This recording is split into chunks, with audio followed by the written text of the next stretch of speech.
Coucou.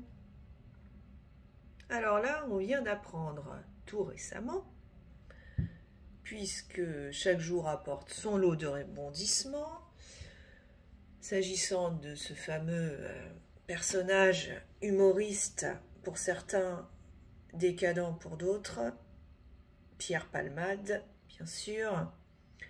Donc aux dernières nouvelles, Pierre Palmade est donc à ce jour toujours à l'hôpital du Kremlin-Bicêtre pour être officiellement soigné de son AVC, et donc il n'est toujours pas placé en détention provisoire, incarcéré à la prison de Fresnes, puisque son état est jugé incompatible avec son incarcération pour le moment.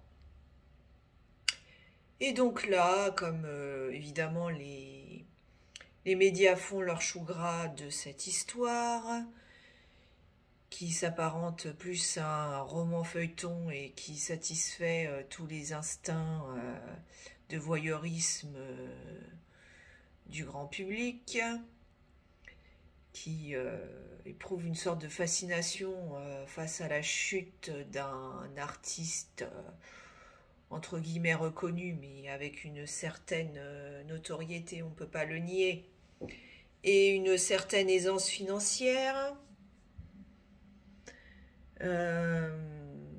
Donc on apprend là tout récemment, on a eu droit à une interview, donc pu visionner sur BFM TV, qui interview une personne, on ne sait pas si elle est de sexe féminin ou masculin, puisqu'elle témoigne à visage couvert, sa voix est trafiquée, son prénom d'emprunt est Camille, un prénom qui est donc mixte, mais on voudrait nous faire croire qu'il s'agit d'une femme, mais bien sûr, à mon avis, c'est plutôt un jeune homme, un escort boy qui est un peu grimé en femme pour essayer qu'on ne puisse pas remonter jusqu'à lui, à mon avis. Donc cette personne témoigne complaisamment face à Bruce Toussaint. On suppose qu'il a sûrement été payé pour son interview. Et donc cette personne révèle au grand public qu'elle était présente avant l'accident fatidique provoqué par Pierre Palmade, et qu'elle a passé la nuit avec Palmade, la nuit précédente, du jeudi au vendredi, donc en compagnie de Pierre Palmade, qu'il y aurait eu d'autres personnes, d'autres intervenants au cours de cette soirée, dont elle ne révèle pas l'identité, que d'autres personnes seraient parties, d'autres seraient revenues, bref, il y avait un va-et-vient là-dedans, c'est le cas de le dire, assez important. Et que donc, effectivement, ils ont passé leur soirée à se droguer de diverses substances, drogue de synthèse, 3-MMC, je ne sais pas si ça s'appelle comme ça, enfin bref, avec, coke, enfin tout y passait, quoi. Bon. Et donc ils sont picousés, ils ont partousé pendant des heures et des heures, voire plusieurs jours.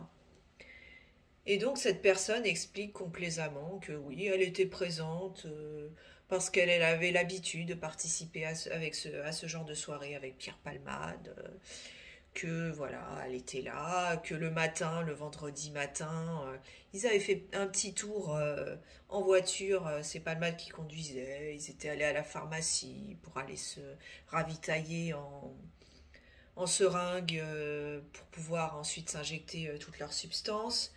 Et puis que elle, au final, elle était partie dans le courant de l'après-midi du vendredi, donc avant l'accident, ça tombe bien.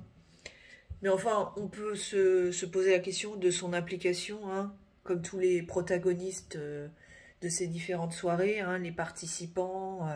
Voilà. Moi, ce que je trouve aberrant, c'est que j'espère que cette personne va être mise en examen, tout comme les autres participants à ces différentes soirées, pour qu'on puisse évaluer son degré d'implication là-dedans. Parce qu'on ne peut pas dire que au cours de son témoignage, elle exprime beaucoup de regrets, de remords, de responsabilité, de culpabilité par rapport aux victimes. On comprend clairement qu'elle n'en a absolument rien à faire, hein, puisqu'elle dit « Ah oui, quand Bruce Toussaint l'interroge de savoir si elles sont responsables par rapport à ce qui s'est passé aux victimes. Oh bah non, pas du tout. Non, non, mais vous saviez, c'était des soirées récréatives, hein, des soirées hein, en toute bonne entente, des soirées entre amis. Hein, bon, oui, il y avait de la drogue qui circulait, oui, on partousait, on consommait à qui mieux mieux, et puis après on prenait le volant, mais c'est pas grave tout ça, hein. C'était bon enfant, enfin franchement. Donc voilà, ça montre son degré d'empathie à cette personne. Bref, on n'est pas étonné. Et puis quand Bruce Toussaint l'interroge concernant le volet pédopornographique, là aussi, elle minimise les faits, hein, en disant que pour elle, Palmade n'était absolument pas un pédophile, que oui, effectivement, il a visionné des vidéos, il a regardé des images, mais vous comprenez, quand on est sous l'influence de la drogue, on ne sait plus trop ce qu'on fait, hein, on cherche à satisfaire nos instincts les plus bas, les plus pervers, alors on va dans les extrêmes, hein, on a des pratiques sexuelles extrêmes, voilà, bien perverses, et puis évidemment, bah, ça peut basculer dans des choses un peu plus répréhensibles, comme la pédopornographie, mais c'est pas la faute de Palmade, et puis c'est pas la faute à cette personne, en fait, mais non, vous avez rien compris, en fait. Si visionnez ces vidéos, c'est parce qu'un tiers, une autre personne présente à ces soirées, leur avait montré cette vidéo. Oui, cette ou ces vidéos. Et qu'eux-mêmes, ils s'étaient un peu choqués, ils étaient choqués d'avoir vu ces vidéos. Et ils disaient que oh mais tu te rends compte de ce que tu nous as montré, c'est des enfants qu'on voit, c'est des viols d'enfants, c'est pas bien.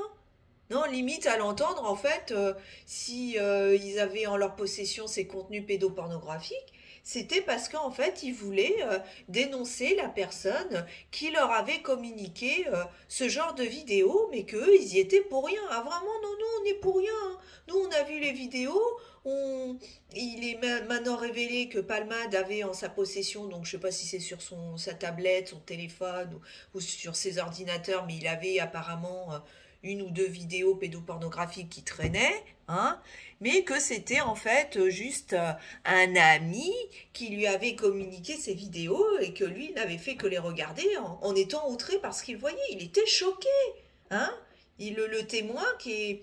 Enfin, le témoin, le futur mis en examen, mis en cause, ou bien plus, on ne sait pas encore, hein, ne faisait que être choqué de voir ces vidéos. Bah, alors s'il était choqué, qu'est-ce qu'il attendait pour aller dénoncer ces pratiques, ce contenu et cette personne à la police? Qu'est-ce qu'il attendait? Attendez, qu'est-ce qu'il attendait? Ah oui, mais en fait, peut-être que ces vidéos en train de filmer Palmade visionnant du contenu, c'était peut-être pour le faire chanter, hein? Hein, peut-être qu'il voulait le faire chanter, et puis que maintenant Palmade qui est mis en examen dans le cadre de la procédure, hein, de l'accident qu'il a causé et du contenu pédopornographique, bah, il peut plus trop le faire chanter. Alors peut-être qu'il essaie de se dédouaner en disant que lui, il était choqué par ce qu'il avait vu et que ça s'arrêtait là, que lui, il n'était absolument pas responsable de quoi que ce soit, qu'il avait participé à rien et qu'il était vraiment choqué par les vidéos qu'on lui avait montrées, hein. Enfin, vraiment, c'était pas de sa faute, hein. Bref, ce type-là est à gerber, hein. Et j'espère que tous les protagonistes et tous les participants à ces soirées de dépravation sur fond de pédopornographie, j'espère qu'ils seront tous mis en examen et qu'ils seront sanctionnés, hein, pour avoir déjà consommé de la drogue, hein, parce qu'on rappelle quand même que la drogue, c'est pas légal, hein, et que le visionnage et la participation à la pédopornographie, ça l'est encore moins. Donc il est juste à vomir. Je pense qu'il a été grassement payé par BFM TV pour pondre sa petite interview, mais qu'il est aussi pourri que les autres. Voilà, je trouve ça lamentable, encore une fois. On a hâte de voir la suite, hein. Qu'est-ce que ça va nous réserver encore? Quelque chose encore plus dégueulasse, encore plus glauque, parce que là, dans l'échelle de la glauquitude, on se demande jusqu'où on va aller, hein, clairement.